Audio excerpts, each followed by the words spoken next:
So today, very special guest. We have Matthew Coller from the Purple Daily. So basically, we're going to be talking about Stefon Diggs. Stefon Diggs, the Bills offseason acquisition. Getting a lot of fans excited about that. It's a big news. We finally have a true number one wide receiver in the room. So it was a little bit of a shock, as I had said. When did you really start thinking it would be a reality? I think it was kind of coming out of thin air. I mean, you had Stefon Diggs tweeting those subliminal messages out. So, Matthew, how did you think and when did you think that was going to become a reality?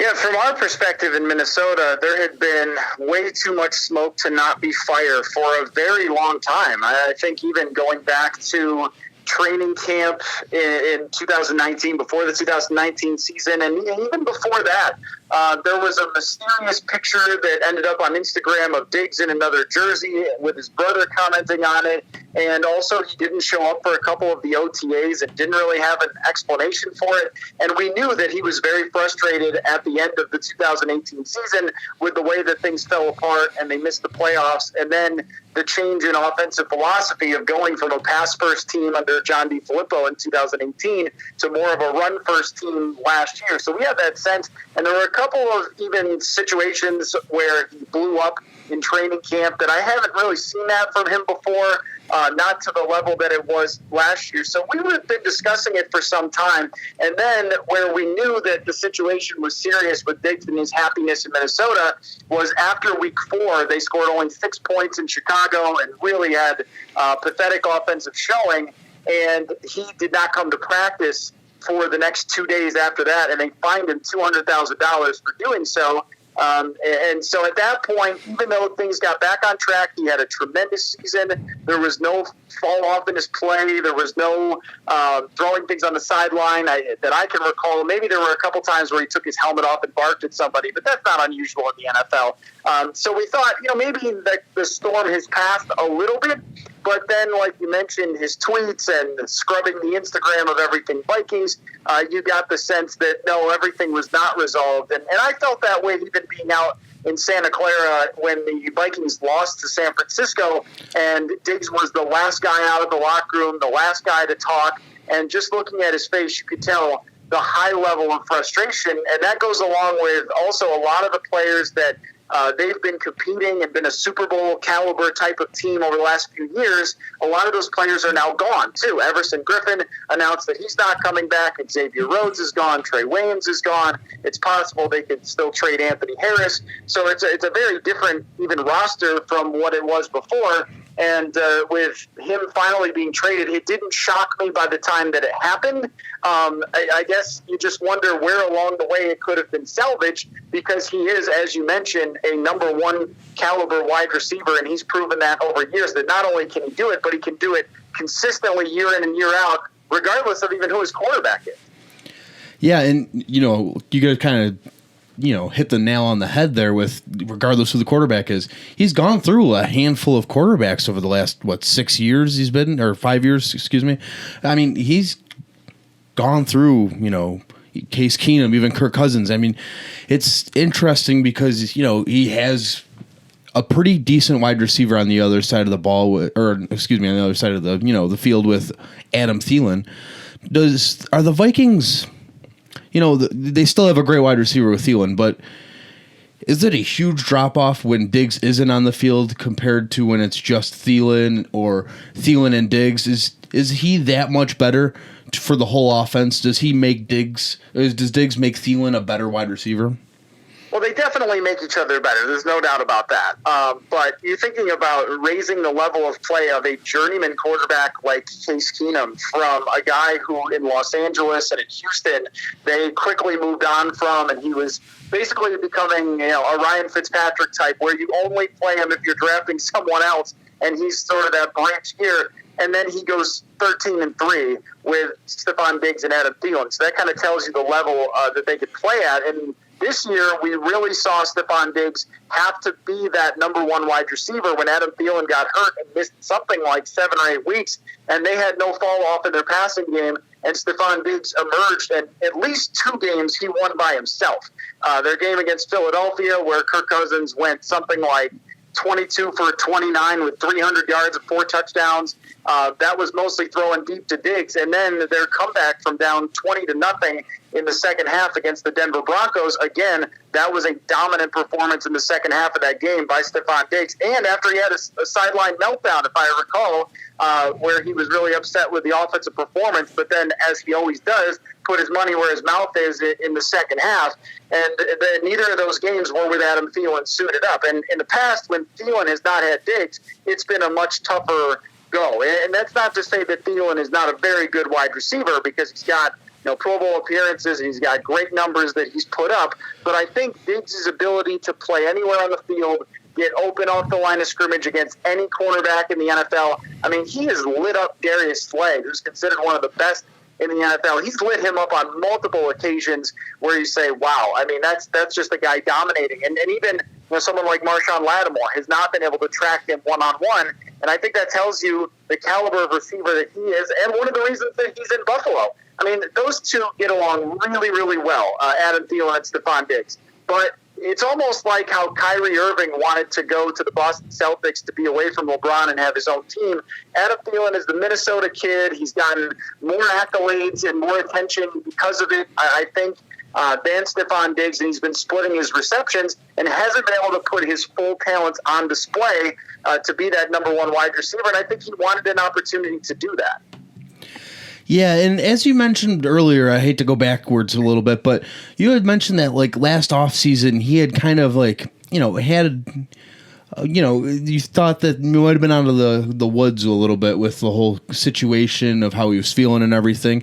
He actually signed that contract, which now there's 4 years left on the deal.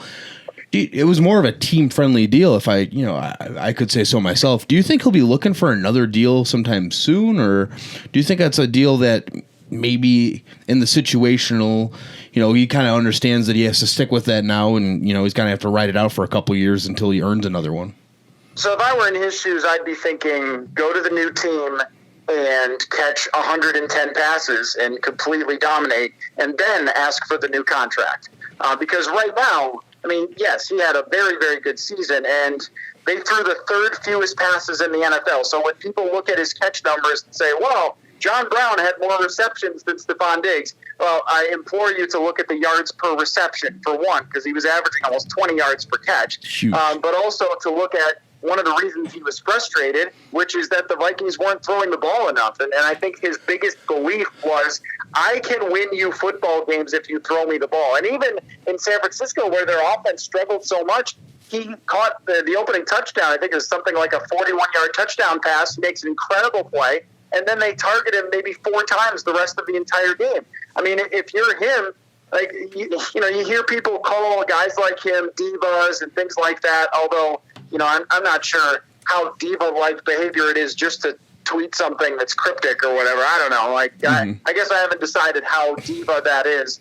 But, I think it's more of a guy who's just a crazy high-level competitor who believes that teams can win with him and putting things on his back, just like they did a lot in 2017, and they did at different times this season. And I wonder if they had beaten San Francisco and gone to the NFC Championship game by throwing to Diggs 12 times, if we'd be even having this conversation. So, I think that eventually, I'm sure that money is part of it, but I didn't ever get the sense that was number one. I always got the sense from Stefon Diggs that number one is he wants to win. When you think about the game that he had his absence from practice after, he had 7 catches for 108 yards. I mean, so he got the ball in that game, but they lost, and the offense didn't focus enough on him and Adam Thielen, and he was very frustrated. And so, I think that's what it's really about, is if he goes to Buffalo and he makes Josh Allen better and you win 11 or 12 games,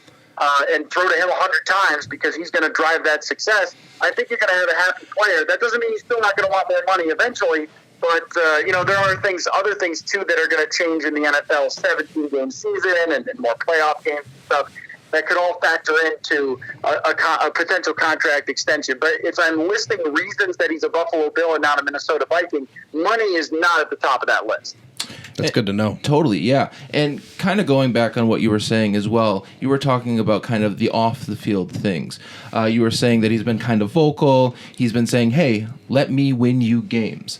As a lot of Buffalo Bills fans, culture is a big thing in Buffalo, as you know, of course.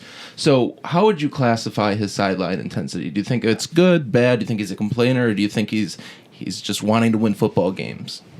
No, I don't think that he's like an Odell Beckham. Sometimes we just put all these people in the same category, and it's really unfair. Every situation is different.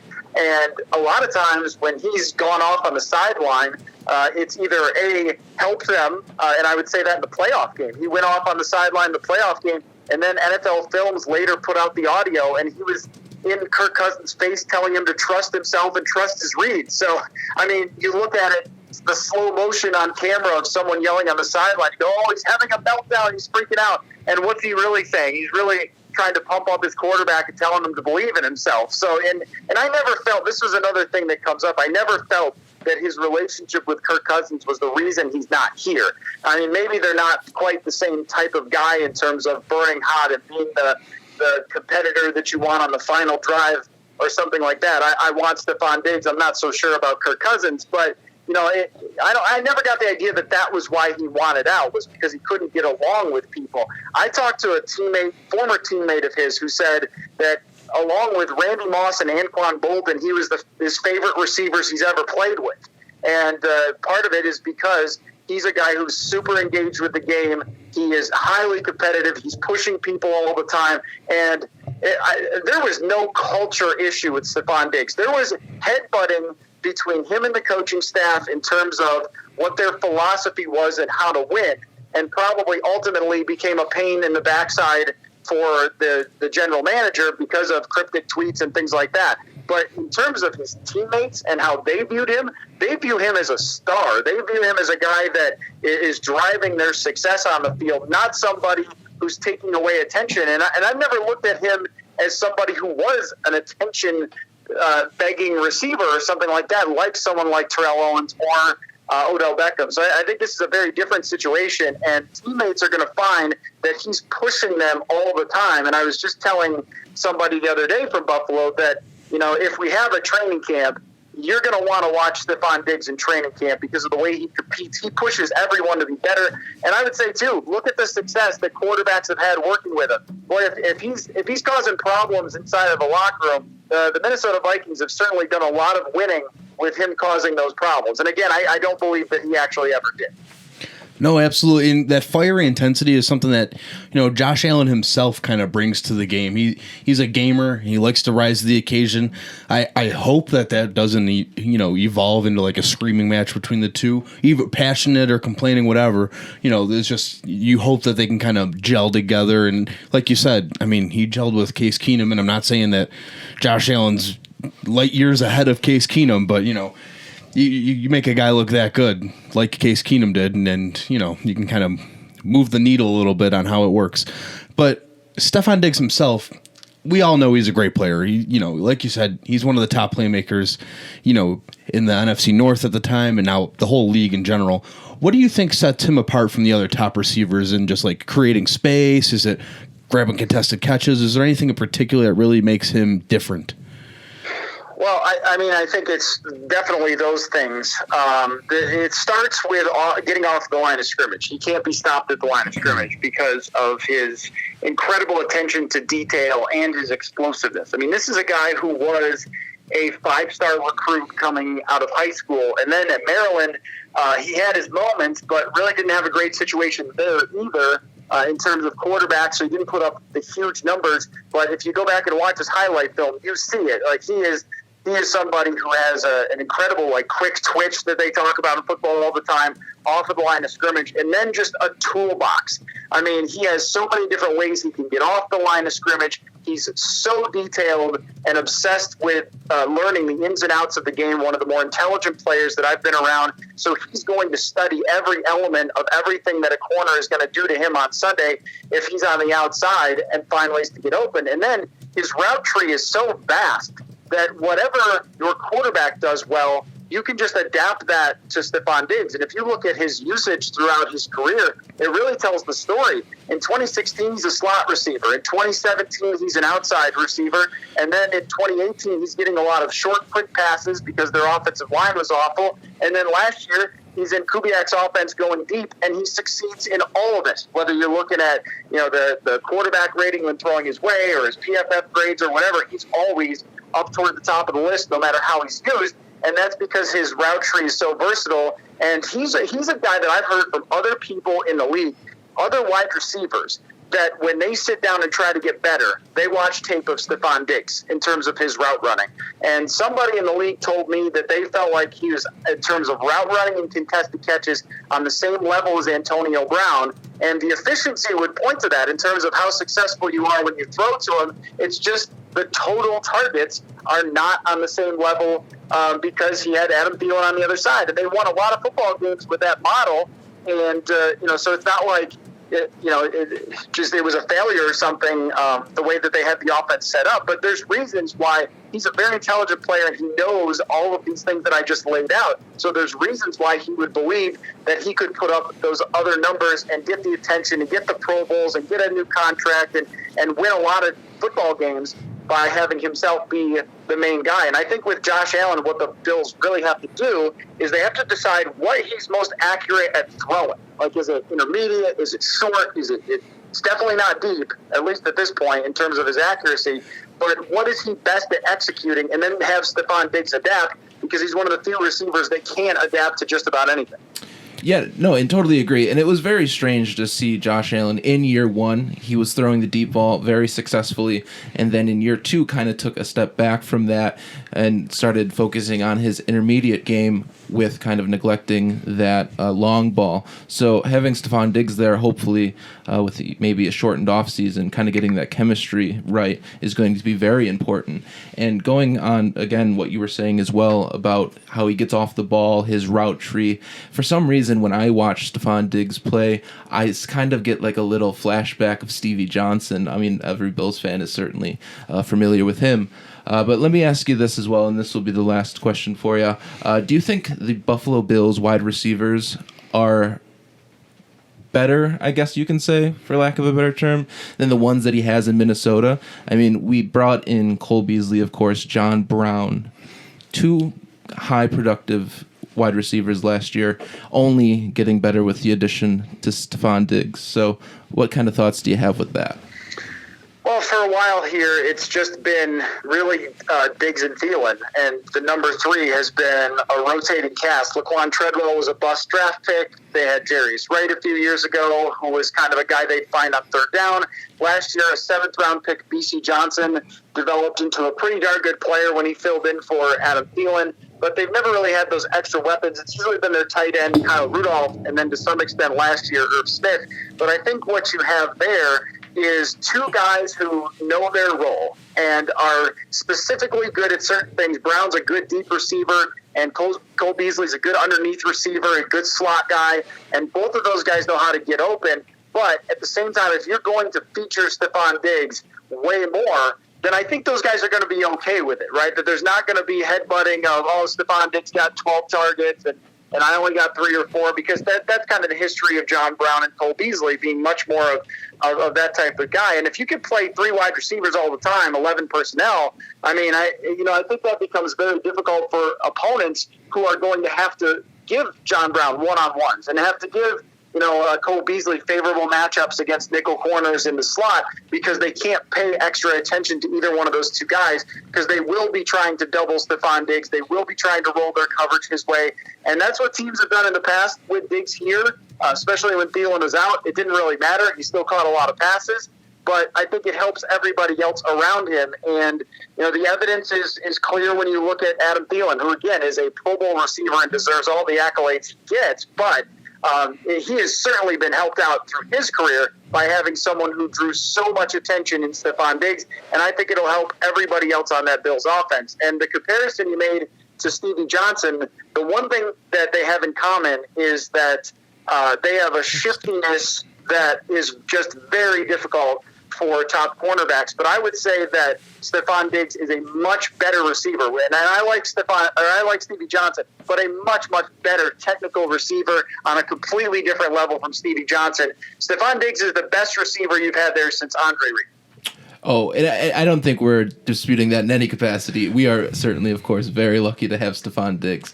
But I just remember Stevie Johnson kind of putting on a clinic against Darrelle Revis and things of that nature, which I'm excited to see from Stefon Diggs in the future. Because especially, I don't know, this hasn't been talked about too much, but Stephon Gilmore has been kind of throwing words at Stefon Diggs, covering him being light work. And you were speaking about Stefon Diggs not even being able to, or rather, LaShawn Lattimore not being able to contain Stefon Diggs. So I find that very funny that a lot of tough words coming from Stefon Gilmore.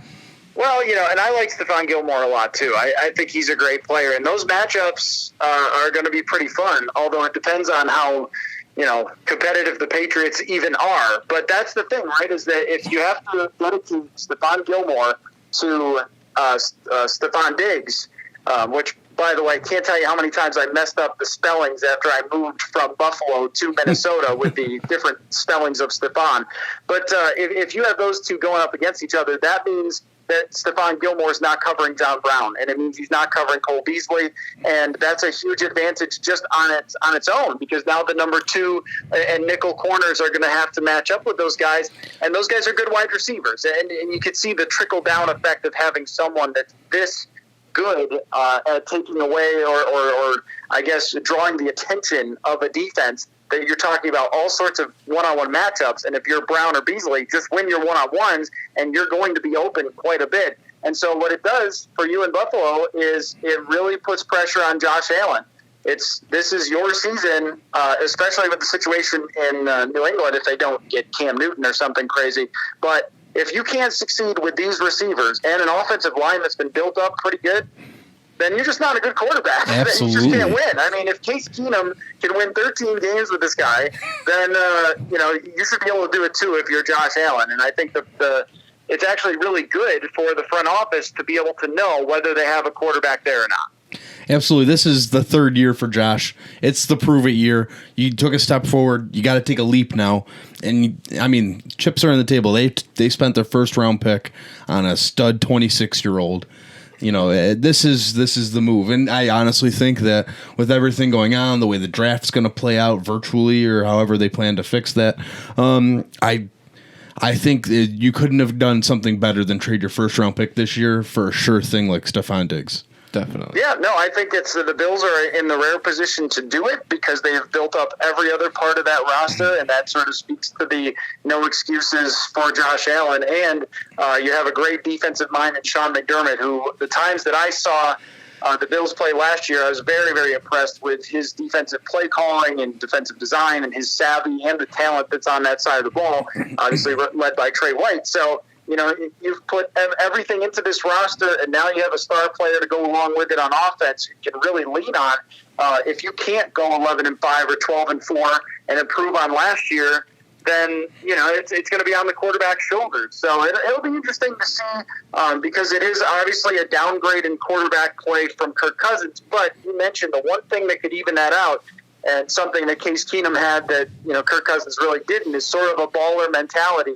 And, somebody who does have some edge to them, some grit to them. That's something that, Bridgewater had and that Case Keenum had, but I haven't really seen from Kirk Cousins in the same way. So maybe that's enough along with the running. So maybe the passes aren't quite as accurate, but you're talking about somebody who can pick up a 3rd and 10 with their legs if you need them to.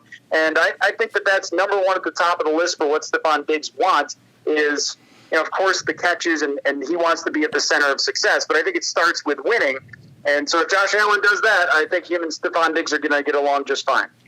Yeah, and that kind of speaks to the whole culture of McDermott doing, winning is the end-all, be-all. And it's good to know that that's where Diggs' brain is at. Winning matters more than catching the ball. And, sometimes, like you said, we group people having an outrage on the sidelines with the Odell Beckham's throwing a fit. So you're right. That isn't fair that just because someone shows passion or, the willingness to go the extra mile to win, we just group it in as a problem. And I like that comparison that we shouldn't put that in the same, eggs in the same basket for Easter. Well, I would also just go through NFL history and tell me how many players have ever been upset on the sideline or upset with their situation wasn't good enough or whatever else it might be. And I bet the list is a bunch of Hall of Famers and Pro Bowlers and star players, right? I mean, exactly. usually winners are like that. I mean, not every winner is going to be the most perfect choir boy, most quiet, whatever else. And NFL players respect guys who burn hot and guys who want desperately to win every single game and treat a game against the Broncos like a playoff game and things like that. So, I thought that anybody calling him a culture problem is totally clueless about what actually went down here and why he left. And that's why on our website, our station website, I wrote a big article about what really happened with Stefon Diggs, because I kept seeing the diva thing, I kept seeing the culture thing, and I thought this is just not what happened. So, that's not to say that he was perfect for sure, and he certainly did things that the team was frustrated with enough to move on from him when they got a really good amount of draft picks back. But I don't think at all of him as a player that you wouldn't want on your team, and they sure won a lot of games because of him. Wonderful. And Matthew, just for the people listening at home, can we have a web address for that article, please? Yeah, www. That would be http:// whatever. No, that is SKORNorth.com. It's SKOR North.com is the website, and the show is Purple Daily. If anybody ever just wants football talk, we talk football 365 days a year. So feel free to check it out. Awesome. We'll link that. Yes, don't worry. Of course. Don't worry. Appreciate it. Matthew, thank you so much for giving your time. We certainly appreciate it. Like we said, host of the Purple Daily on SKOR North, Matthew Coller. Thank you very much. Yep. Thanks for having me, guys. Of course. Appreciate it. Thanks, Matthew.